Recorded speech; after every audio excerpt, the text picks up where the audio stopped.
Diploma কৃষিবিদ institution Bangladesh Kurigram জেলা শাখার নির্বাহী কমিটির শপথ গ্রহণ অনুষ্ঠান 22 অক্টোবর বুধবার বিকেলে কৃষি সম্প্রসারণ অধিদপ্তর উপপরিচালকের কার্যালয় সম্মেলন কক্ষে অনুষ্ঠিত হয়েছে। শপথ গ্রহণ অনুষ্ঠানে নির্বাহী কমিটির সম্মানিত সদস্যদের শপথ বাক্য পাঠ করান জেলা returning officer SM. Rezaul Karim.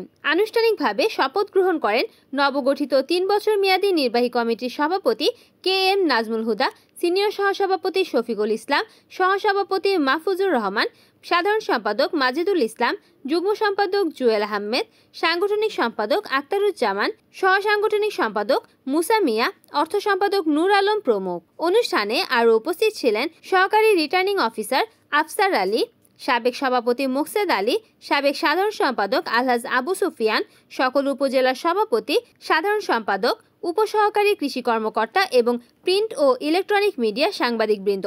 আমার প্রাণের সংগঠন ডিপ্লোমা কৃষিবিদ ইনস্টিটিউটের এই ডিপ্লোমা কৃষিবিদদের স্বার্থ এবং অধিকার আদায়ের লক্ষ্যে এবং সেই উদ্দেশ্যে যেহেতু আমাদের কাজ করার সুযোগ তৈরি হয়েছে দেশের বর্তমান পরিস্থিতিতে, সেই উদ্দেশ্যে আমার এখানে আসা এবং আপনারা আমাদের এই নতুন কমিটিকে যে সমর্থন জানিয়েছেন সেজন্য আমি আপনাদের প্রতি কৃতজ্ঞতা জানাচ্ছি, শ্রদ্ধা জানাচ্ছি, ভালোবাসা জানাচ্ছি।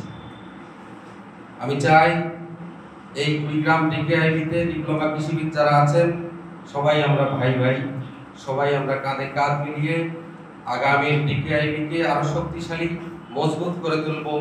এই জন্য আমি সকলের আজকের এই প্রথম দিনে সকলের সহযোগিতা কামনা করছি। আগে নিয়ে আমি রংপুর গেছিলাম, আল্লাহর রহমতে কোনো সমস্যা হয়নি। যাই হোক, আমরা নতুন কমিটির প্রতি আমাদের প্রত্যাশা থাকবে যে তারা এই প্রতিষ্ঠানটাকে যেন সুন্দরভাবে পরিচালিত করে আগামী দিনে আমাদের স্বার্থ রক্ষার জন্য যেটুকু করা দরকার তারা যেন সেটুকু করে।